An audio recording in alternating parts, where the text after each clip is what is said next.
Fala galera, tudo bem? Tô aqui com o head coach da Chutebox, Diego Lima, manager também de muitos atletas. Tudo bem, Diego? Tudo já, Bia? Como é que você tá? Tudo Prazer muito estar bom. falando com você aqui. Acho que no melhor feriadão. agora, né? Depois dessa semana. Porra, nem fala. Depois do Muita main coisa event é sempre acontecendo. muita pressão, né? Com certeza. E, Diego, uma luta que foi em cima da hora, querendo ou não, né? Ali do Ian Garry contra o Carlos 24 Prates, um main dias. event. Como que foi toda essa preparação, toda essa correria para essa luta? Também você não para, tá sempre voando para lá e para cá. Me conta um pouco sobre isso. O Ian, ele tá conseguindo vir aqui independente de tu estar marcado ou não. Então ele tinha vindo pra cá já esse ano, a gente ficou aqui treinando, ele tava treinando aqui, tava treinando no Demian, tava fazendo os treinos, tudo normal. E aí ele ficou, eu não sei exatamente quanto tempo ele ficou, e aí ele foi pra Inglaterra, pra casa dele, pra depois voltar pra cá novamente. E aí quando eu fui pra Inglaterra na luta do Lipe, ele foi também. E aí de lá eu fui pra Espanha. Aí ele já foi pra Espanha pra me encontrar. Aí nós ficamos na Espanha na luta do Gustavo. E aí depois do Gustavo tudo, que acabou acontecendo essa luta.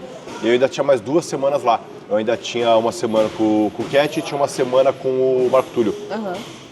Então a gente tava com muita gente lá, eu tava viajando, aí eu ajustei umas coisas com o Ian. Falei, cara, vamos fazer o seguinte, a gente combinou tudo com o que a gente ia fazer. E aí ia ficar só uma semana de intervalo da luta do Marco Túlio para nossa viagem. Caraca. Ia ficar coisa de 5 dias.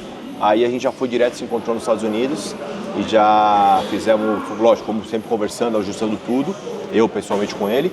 E aí lá a gente deu andamento nas coisas. Cara, muito bom. Assim, pensando numa preparação normal de luta, né? Como que são as divisões de treino do Ian aqui? Ele treina com os meninos, também treina lá no Demian, que eu acho que agrega muito. O Demian também estava no corner junto com vocês. Cara, né? o Demian é um amigo pessoal, um cara que eu tenho admiração, respeito gigante, sou fã dele.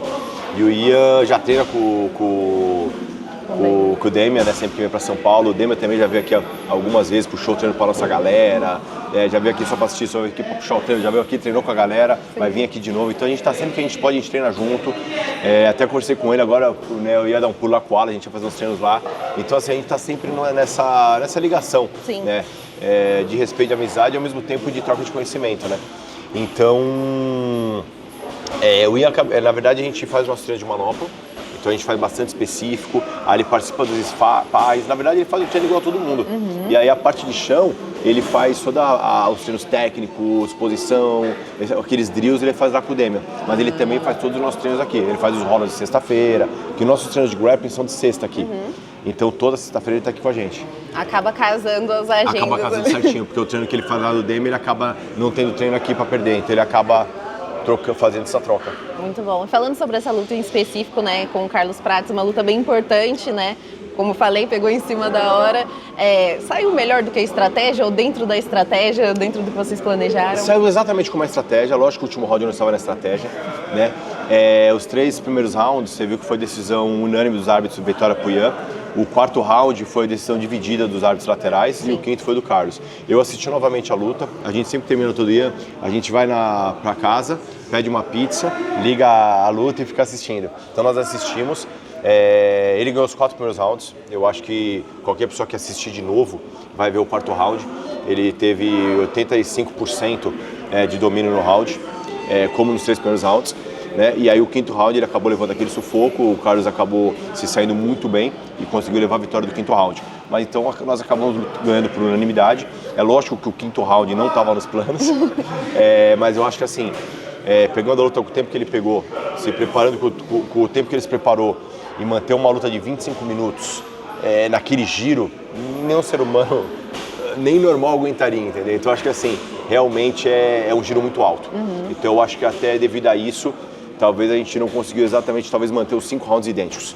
Eu acredito que talvez se a gente tivesse um campo maior, poderia talvez ter acontecido. Você entendeu? Não sei, luta é luta, né?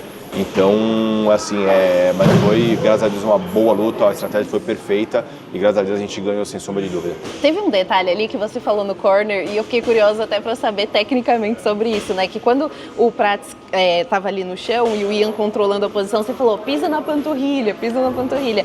Pra que serve exatamente? Tipo, pra controle mesmo? É uma curiosidade que eu fiquei na hora e falei, caraca, eu nunca tinha ouvido assim. Na verdade, como ele tava com toda a canela, o pé tudo no chão ali, então a zona de impacto era grande. Então, na verdade, serve pra tudo. Serve pra golpear mesmo, né? Pra gente poder golpear o oponente, né? Ao mesmo tempo também pra dominar. Mas é lógico, não tem como você ficar dominando uma pessoa pisando na panturrilha. Você tem que dar ali e migrar pra outra coisa. Sim. Né? Mas eu acho que o bonito do MMA é isso. é que é muita coisa. Então você tira a atenção num lugar para fazer outra coisa. Aí quando a pessoa se preocupa com outra, você volta a fazer. Então assim, na verdade é um jogo para você poder usar tudo que você vê de armas ali, tudo que você vê de possibilidades você faz, lógico, para fazer um domínio, para poder buscar machucar o oponente para que ele possa dar uma outra posição e ao mesmo tempo você ir migrando de uma posição para outra. Pra tirar meio que a atenção Exato. ali, tipo, ele tava pressionando, mas na cabeça tempo, já tava... Ajuda no controle, mas claro, não tem como você controlar só daquele jeito, você entendeu? Mas ajuda e faz com que talvez abre novos caminhos. Sim. Diego, falando sobre bastidor, não tem como não falar sobre isso, né? Que é um assunto que bombou aí nas redes sociais ao longo da semana e tudo. Saiu aquele vídeo de backstage, de tudo que aconteceu ali do corredor, né? Vocês cruzando a equipe ali do Carlos Prates e tal. Me conta, aconteceu alguma coisa antes desse vídeo? Tinha algum tipo de interação entre vocês antes daquele momento? Não, na verdade, se eu não me engano, acho que como a gente não estava no hotel, a primeira vez que eu vi eles mesmo foi no dia da pesagem, porque a gente não estava no hotel. Então, o Carlos mesmo e o rapaz, a primeira vez que eu vi eles foi no hotel, foi aquela hora. Então, naquela semana não aconteceu absolutamente nada. Então, eu acho que às vezes as emoções, às vezes, um main event, no maior evento do mundo. Então, assim, a gente sabe que, o trash talk sempre existe, mas ele tem que ser, claro, do lutador, na minha opinião, porque eles são os protagonistas, né? Eu tava lá como coadjuvante. Então, na verdade, eu acho que esse show é deles. A gente só faz parte do show, né? Então, mas às vezes são as emoções, às vezes eu acho que é emoção mesmo. De uma luta grande, de uma luta realmente, de um main event, do maior evento do mundo, né? Vocês já tiveram contato antes, né? Você e o Chris? Já. A gente já treinou junto aqui, né? Eles já fizeram parte da Shutterbox há muitos anos atrás. E aí, depois acabou que não fizeram mais parte, né? Eles acabaram passando de algumas equipes, né? Eles foram da Octagon Team, da Inside, aí da Shutterbox, aí da Alpha Male, agora estão na Fight Nerds. Então, assim, eles ficaram um período com a gente, não sei exatamente quanto tempo, você entendeu? Eu tenho um respeito grande pelo Carlos, ele sabe disso, sempre que eu vejo cumprimento, torço por ele, quando não for contra nós, claro. Mas assim, é uma pessoa que eu tenho um grande respeito. Sobre o outro envolvido, cara, sinceramente... Não cumprimento, não faço questão nenhuma, não me sento à mesa e vou continuar assim, porque uma coisa assim que eu aprendi, inclusive no mundo da luta, é não ser falso. Então quem eu cumprimento, quem eu converso, eu gosto. O que eu não gosto, pra mim não existe. Eu sigo o jogo e me preocupo com os meus. Simples assim. Rolou uma live na G-Fight, né? Você participou e o Pablo também participou, né? Pelo seu lado ali, pelo que eu vi, você, tipo, não pensa em rivalidade. Pelo lado dele, ele já falou que ele gosta, né? Tipo, que acha bacana e tal, ter essa rivalidade entre Fight Nerds e Shootbox. O que você acha pelo lado dele, assim, de, tipo... Eu fico feliz porque isso mostra o quão grande a gente é. Você entendeu? Então, o que acontece? A Shutterbox é uma academia totalmente forjada no aço, totalmente com uma base sólida, né? É uma escola com mais de 40 anos de tradição. É uma escola que já teve todos os cinturões dos maiores eventos do mundo. Você entendeu? Então, realmente, uma escola que é única. É uma escola que, assim, muitos vão tentar imitar, muitos vão tentar seguir, mas ninguém jamais vai se igualar. Essa é a pura realidade. Você entendeu? E não estou falando porque eu faço parte dela. Quem entende MMA sabe disso. A Shutterbox é a Shutterbox e sempre será a Shutterbox. Então a gente vê muito em eventos, às vezes, a gente sofre um revés em eventos, até de expressões menores, e a gente vê a equipe adversária comemorando como se tivesse ganho a final do UFC. E eu acho bonito, eu acho legal, porque isso mostra a nossa história. Você entendeu? Então, então assim, equipes querendo ter rivalidade com a gente, por marketing, eu acho legal. Porque isso mostra o quão grande nós somos. Então, assim, quando a gente sofre um revés, independente de quem seja, você vê que é diferente a torcida da galera. A galera pula e se abraça e, tipo assim, ganhar a Copa do Mundo. Isso é muito legal, isso mostra realmente a grandeza da nossa escola, você entendeu? Agora, da nossa parte, tipo, não tem por que eu ter uma rivalidade com alguma outra equipe. E por que eu te digo isso? Porque nossos objetivos são outros. Nossos objetivos não são vencer a Fight Nerds, vencer a ATT, vencer a AK. Nossos objetivos são vencer os nossos oponentes que estiveram à nossa frente para que a gente alcance o nosso objetivo, que não é ganhar da equipe XYZ. Os atletas que não estão no UFC, o objetivo é entrar. E aqueles que estão no UFC, o objetivo é tentar chegar no cinturão. Sim. Agora, quem que a gente vai enfrentar até lá, não importa. Agora, eu não vou parar para ficar arrumando rivalidade no meio do caminho, porque o nosso foco é outro. Nosso foco é sermos melhores que nós mesmos todos os dias, para que a gente alcance o nosso objetivo. E nosso objetivo não é ganhar de uma equipe X ou Y, é a gente poder ser o número 1 e conquistar o que todo mundo quer que o cinturão deve ser, não importa quem seja. Eu acho que a academia já passou por muitas nuances, assim, né? De vitórias e derrotas e é por isso que ela é o que é. Né? Porque, assim, é normal muitas equipes nascerem, ficarem em evidência, aí caírem, aí voltarem. Só que, assim, você vê por uma história longa exatamente o que é a equipe, entendeu? Porque toda equipe passa por momentos bons e ruins. A vida é uma roda gigante, como diz a música do Andrezinho Choque, né, que o Tominhas entrava. A vida é uma roda gigante, você entendeu? E a Chutebox, ela entende isso. A Chutebox, ela sabe disso. Então a gente sabe que a gente passa por vitórias, a gente também passa por reveses, mas graças a Deus a gente passa por muitas mais vitórias. Não é à toa que nós temos os cinturões, que nós conquistamos os cinturões que nós conquistamos. Então, assim, mas isso não quer dizer que a gente nunca vai sofrer um revés. Muito pelo contrário, você entendeu? A gente tá... Eu acho que, assim, a gente deve saber que o revés existe, mas não aceitá-lo. Você entendeu? É que nem quando você é uma criança, que os seus pais falam, não, você tem que aprender a perder, você tem que aprender a perder. Desculpa, você não tem que aprender a perder. Ninguém tem que aprender a perder. Eu acho que você, quando você aprende a perder, você está se colocando no lugar de um derrotado. Você entendeu? A gente jamais temos que aprender a perder. A gente tem que saber que faz parte. Faz parte. Só que para nós só importa a vitória. Eu acho que esse é o segredo da luta. Sim, total. E muitas vezes a Fighting Nerds, até a própria mídia mesmo, fala sobre os 4 lutadores principais, né? Que seria o Carlos, o Jean, o Rufi e o Caio. Aqui eu vejo que não tem muito essa coisa, tipo, de lutador principal e lutador coadjuvante, digamos assim, né? Como que você lida com o fato de, tipo, muitas vezes... Claro, a gente tem o Charles em evidência, tem outros atletas em evidência, mas como lidar de uma forma meio que única, assim, com todo mundo? É a roda gigante, você entendeu? O Charles, hoje, independente de não estar com o cinturão, ele é o maior nome que nós temos no MMA. E eu não estou falando isso porque sou eu. Eu estou falando isso porque eu vou para os Estados Unidos, eu sento com o UFC, a gente conversa. Na Fight Week a gente vê o que fazem com ele, onde levam ele, a gente vê o público, eu sei do que ele vende. Então o Charles hoje é um dos atletas mais queridos do mundo, você entendeu? E não está mais com o cinturão. Se Deus quiser, vamos reconquistá-lo. Só que então o que acontece? Isso quer dizer que o quê? Hoje ele é o cara mais querido da atualidade. Só que antes ele não era. Ninguém sabia quem era. Ele teve que começar a lutar, ele teve que se mostrar no cenário nacional, internacional, assinar com o UFC, fazer uma caminhada de, são 15 anos de UFC para poder chegar onde ele chegou. Você entendeu? Então assim, por que hoje eu vou tratar ele melhor?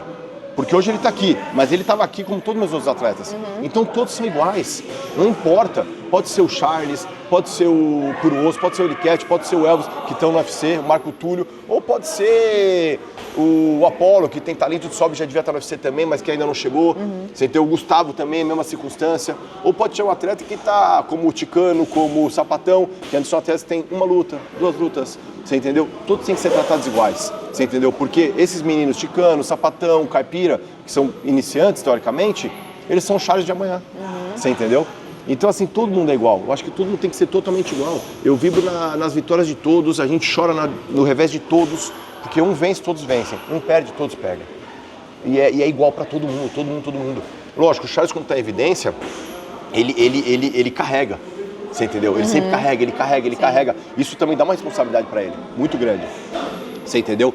E ao mesmo tempo, quando ele sofre um revés, todo mundo sofre. Meu Deus do céu, você entendeu? E quem que é o alvo? Sou eu. E não tem problema nenhum, eu prefiro que seja eu. Eu prefiro que eu seja o escudo. Você entendeu? Que é o quê? Para blindar eles o máximo possível. Porque hoje, infelizmente, tem os hacks das redes sociais que eles ofendem, eles xingam. Então, eu prefiro que eu seja o xingado, que eu seja o ofendido. E que meu atleta seja o mais possível resguardado. Você entendeu? Então, assim, são momentos, são histórias, mas todos têm que ter o mesmo respeito, todos têm que ter o mesmo lugar ao sol e ser tratados da mesma maneira, que não tem treino diferente para ninguém. E como que você vê o fato também de muitas vezes a evolução do esporte é constante, né? E aí a galera começa, porque chutebox não tem que ir de luta, que não sei o quê. Como lidar também com essas críticas que muitas vezes acabam acontecendo nos reveses, assim? Não, na verdade o que acontece é uma, como que eu posso dizer? É uma massa de manobra ali, né? Então, por exemplo, são momentos, são palavras que as pessoas nas redes sociais escutam e começam a falar e vira moda. Repetir. Então aquilo. hoje a moda é falar, é QI, é QI, é QI, é QI. Hoje tá na moda falar que é QI, que é QI, que... Você entendeu? Então, na verdade, todo lutador de MMA, ele tem que ter um bom QI. Um cara que tá no UFC, se ele não tivesse um bom QI, ele não estaria lá. Mas é que faltou o QI, sobrou o QI. Tipo, mas na verdade isso tudo, na minha opinião, é uma grande infantilidade. Porque é normal, que nem o Carlos sofreu um revés. Vai falar, que QI péssimo. Não, ele sofreu um revés. Do outro lado tinha um cara muito bom, com um QI excelente, que se superou e venceu. E na próxima luta, tomara que o Carlão chegue lá, meta a porrada e vença. E assim por diante, assim é feito o esporte. Sim. Você entendeu? Esse ano, por exemplo, nós temos com 5 lutas no UFC. Nós vencemos 4 e tivemos um revés. Normal. Você entendeu? Normal. De 5 lutas no UFC, foram 4 vitórias e um revés. A time mineiro, se eu não me engano, eu acho que foram 3 lutas e 3 vitórias, eu acho. Com o Chicão, com o argentino, né? E com o menino que lutou com o Lipe, né? O mascote. Você entendeu? A Fight Nerds, eu não lembro. Deve ter tido, sei lá, tive alguns revés. Eu acho que estão mais ou menos iguais ali no revés e na vitória. Você entendeu? Então não é porque hoje, por exemplo, eles estão com mais revés que a Chutebox, que a time mineiro, por exemplo, da Chutebox, e que é de São Paulo também, que eles não têm que ir. Muito pelo contrário, eles têm que ir também. Não é porque, talvez o ano não foi exatamente como eles queriam, talvez o ano eles tiveram mais revés que vitórias. Não é por causa disso que o QI deles é péssimo, que eles não têm mais QI. Não, é um momento. É um momento. Da mesma maneira que o Gil fez um lutão e venceu. Sim. Porque é um cara sinistro. Então são momentos, cara. Eu acho que a gente tem que respeitar todos os resultados. E todos os resultados fazem parte para todas as equipes crescerem. É uma coisa totalmente normal no mundo da luta.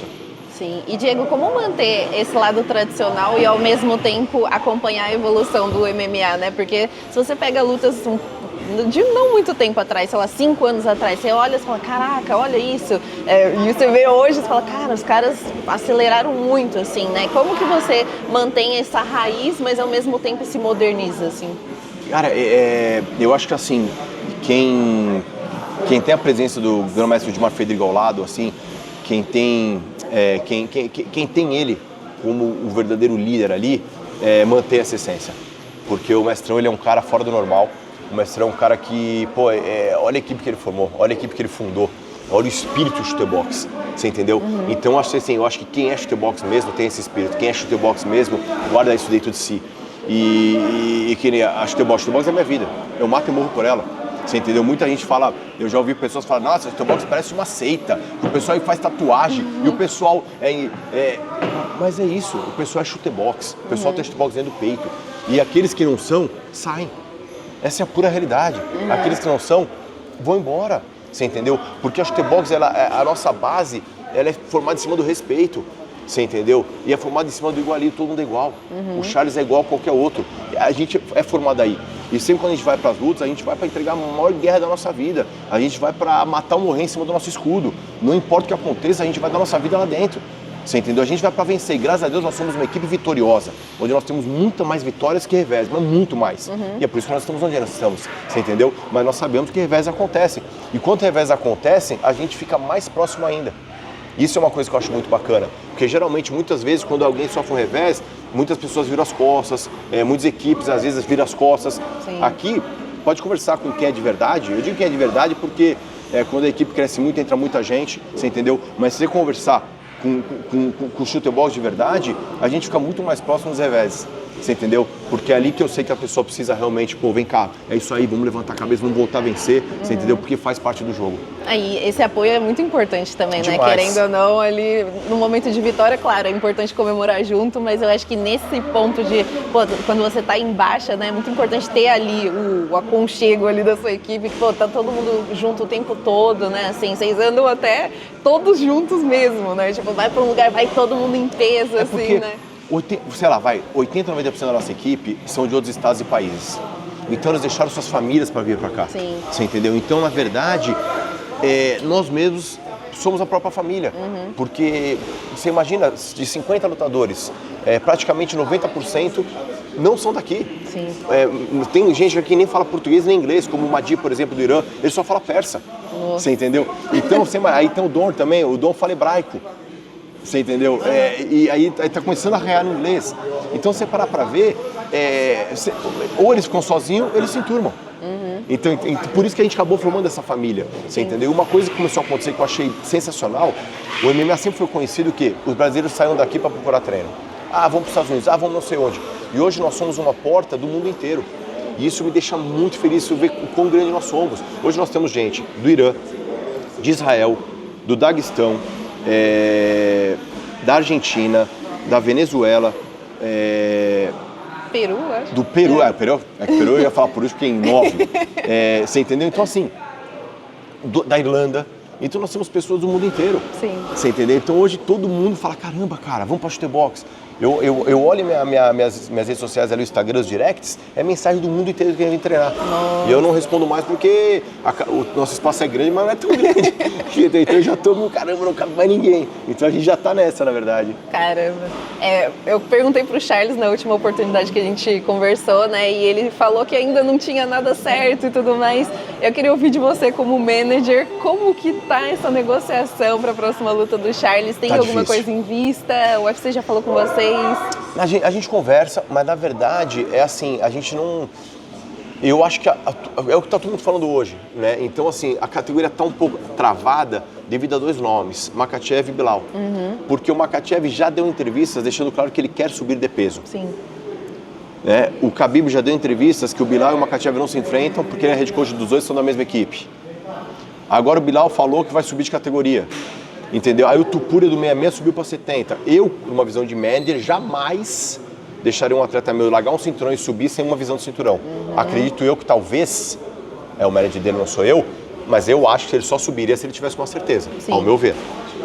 Então, se por acaso isso for o certo, ele vai estar na disputa. Contra quem? Contra o Makhachev. E se o Makhachev subir contra o Charles, então, na verdade, todo mundo, Topuria, Charles, o próprio Bilal, talvez se o Makhachev não subir, o Bilal fica. Então, assim, na verdade, assim, a gente tá todo mundo travado no Makhachev, entendeu? Então, realmente, não, a gente acredita no que pode acontecer. Eu acredito que a gente pode ter uma luta aí de Charles com Topuria. Só que se eu falar, estamos conversando sobre isso, é mentira. Porque a gente depende de um nome, chama dois, Isla Makhachev. Cara, muitas vezes o Charles fala assim, o Diego e o Macaco estão batendo cabeça. Pra você, até que ponto, tipo, você consegue negociar no sentido de falar assim, pô, essa luta eu acho que não vale a pena, a gente não quer isso e tal.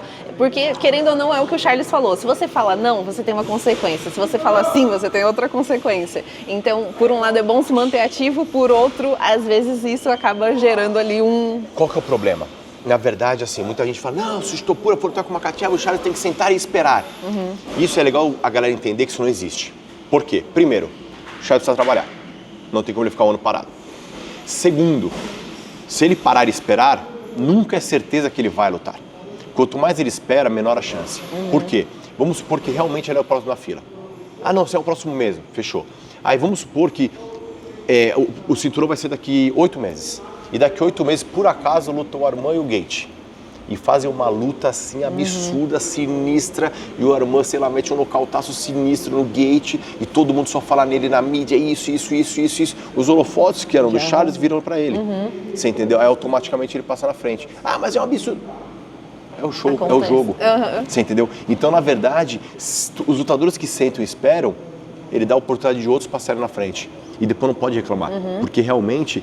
a gente não sabe o que pode acontecer. Se o cara vai dar um showzaço, que nem o Arman nocauteou o Dariush ali, rapidinho.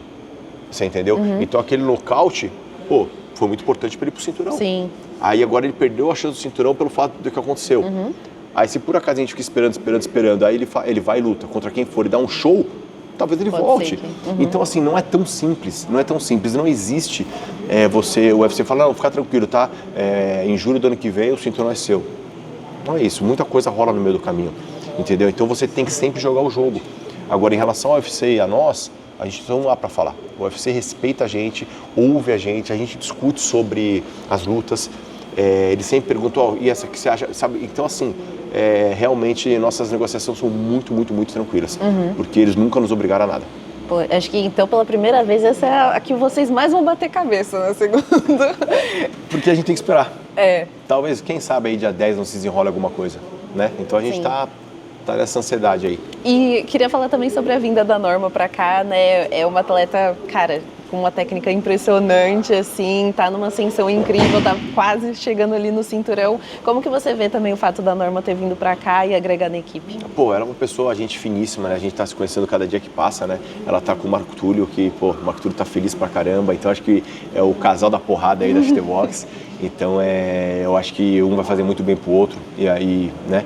E outro para um, né? E eu tô muito feliz, ela é uma menina muito dura, é uma menina muito legal, porque eu acho que o mais importante é o caráter, e o pouco tempo que ela ficou aqui já deu para perceber o caráter dela, porque a gente percebe o quê? Pelo modo que chega, pelo modo que cumprimenta, pelo modo que conversa com todo mundo, pelo modo que se preocupa em ajudar os outros, pelo modo que torce quando a gente está indo competir, quando você entendeu? Então, são detalhes que eu sempre que eu fico observando para saber quem é quem. E ela é uma pessoa excelente, é uma pessoa muito gente boa, uma pessoa muito esforçada, tecnicamente não tenho o que falar, é sinistra, você entendeu? Está muito perto do cinturão, ela também está passando por um problema, que é esses problemas que a gente conversa sobre o rolo que está acontecendo, que a categoria dela, pô, uma tá machucada, a outra tá com luta marcada, a outra não sei o quê, aí do nada a Amanda tá voltando. Então o funil deu uma misturada e quem foi prejudicada? Ela. Você entendeu? Porque ela já... Que acaba ficando parado ela também. tem talento de sobra para já estar disputando e merece também merecimento de sobra para já estar disputando. Você entendeu? Isso não sou eu que estou falando, são fatos. Você entendeu? Mas ela está muito próxima do cinturão. Então, se você parar para ver, inclusive, nós estamos muito próximos. Talvez nós somos uma equipe que nós temos 3 chances de reais de cinturão esse ano. Charles Anguiar e Norma, por exemplo. Você entendeu? Por isso que nós somos a Chutebox. Cara, muito bom. Pensando em futuro, né? Toda vez que tem Contender Series, sempre tem um atleta da Chutebox. Nesse ano, o que a gente pode esperar? Tem algum nome que está no radar aí? O que você pode adiantar? Estou conversando com o Shea e com o Mickey ainda. Estão sendo muitos atletas contratados já, principalmente do PI do México. Então, lógico, lá tem o Instituto Performance, então eles vão dar muito ênfase para lá. E os contenders, na verdade, eles são divididos, lógico, entre o Mickey e o Sean ali, né, que são as categorias, só que eles também visam categoria, eles visam países. Então, às vezes, é importante a gente colocar mais atleta dos Estados Unidos, mas é importante mais atleta do México. Então, tudo isso interfere em negociações, tudo isso interfere em quem vai entrar. Então, por exemplo, vamos supor, esse ano, eu já sei que a parte feminina não vai ser fraca, não sei se vai ter luta ou se nem vai ter luta, mas eu sei que não vai ter um volume grande de mulheres, você entendeu? Então a gente tem que saber também quais são os planos do UFC para o próximo contender. Porque nós temos 57, 61, 66, 70, 77, 84, 93 e pesado. E temos as categorias femininas. Então é muita categoria. Então agora eles olham qual categoria eles precisam mais, qual categoria eles precisam menos. Aí depois que eles dão essa enxugada, aí eles vão, pô, tem muito brasileiro no UFC? Tem. Então temos poucas pessoas da Europa, vamos para europeus. Então é uma jogada justamente para que eles possam dar oportunidade para todo mundo, ter todas as categorias boas e ao mesmo tempo dar realmente abrir cada vez mais o leque do UFC para todos os continentes, né? Pensando não só em contender, agora pensando no UFC direto, tem alguns nomes, assim, você falou do Apollo e tal, tem algum outro lutador que a gente pode esperar num futuro que vai estar no UFC? Assim, claro que a gente quer que todos estejam, claro, mas... todos que estejam, assim. Pô, o Gustavo Gabriel é um lutador que já lutou um contender, um lutador que é 17-2, então, assim, é um lutador, já conversamos, o UFC já conhece, já sabe quem ele é, então, se Deus quiser que seja uma oportunidade aí pra gente poder entrar, você entendeu? E nós temos outros atletas talentosíssimos. Tem o Diogo Sotero, que também está vindo aí de uma sequência de vitórias gigante, defendeu o cinturão acho que 4 vezes internacionalmente. Então a gente tem muito atleta que está se despontando, muito atleta que tem condições de sobra de estar lá dentro. Mas nem sempre é o nosso tempo, né? Principalmente no tempo de Deus. Às vezes a gente não entende, às vezes fala, nossa Lima, entrou aquele cara que tem metade das minhas lutas. Fala, cara, e até aí também não entrou alguém que tem o dobro das suas lutas. Sim. Porque tem coisas que não dependem 100% do empresário. Tem coisas que realmente faz parte do jogo. Mas existe também aquele lance, né? De às vezes o atleta ficar pronto para uma oportunidade ali, caiu uma luta. Com certeza, com certeza. Já... Eu sempre falo para os atletas, mantenham seus exames prontos, peso pronto e treinado. Se fechar uma oportunidade, a gente vai. Nós pegamos luta, aqui da nossa equipe tem várias pessoas que pegaram luta em cima da hora. Sim. Pessoas que pegaram luta faltando 2 semanas, 1 semana. Então a gente pegou muita luta já, assim. O próprio Charles aconteceu, né? O Charles, porque o Charles com 15 anos catou o Ferguson com 15 dias. Catou o primeiro cinturão dele com o Chandler com 45 dias, você entendeu? Nós temos atletas aqui como... o próprio Mosquitinho, o Mosquitinho catou, estreou no UFC com 2 semanas. Entendeu? Então, assim, oportunidade. Nós temos lutadores que já pegaram a luta faltando 1 semana. Então, são oportunidades para assinar, para entrar e para dar o show. O Lipe. O Lipe, ele ia lutar com o contender, a luta caiu. e a gente pegou o luto faltando 6 dias. Foi direto. Na Austrália, fomos pra Nossa, Austrália, ele saiu na mão, fez aquela guerra com o Manel. Verdade. Então, assim, tem que estar pronto. Muito obrigada por esse papo. Seja sempre bem-vindo aqui no Olhar da Luta. Eu que agradeço pelo bate-papo, espero que vocês tenham gostado e as portas estão sempre abertas para você. Valeu, Diego. Obrigadão. Obrigada, viu?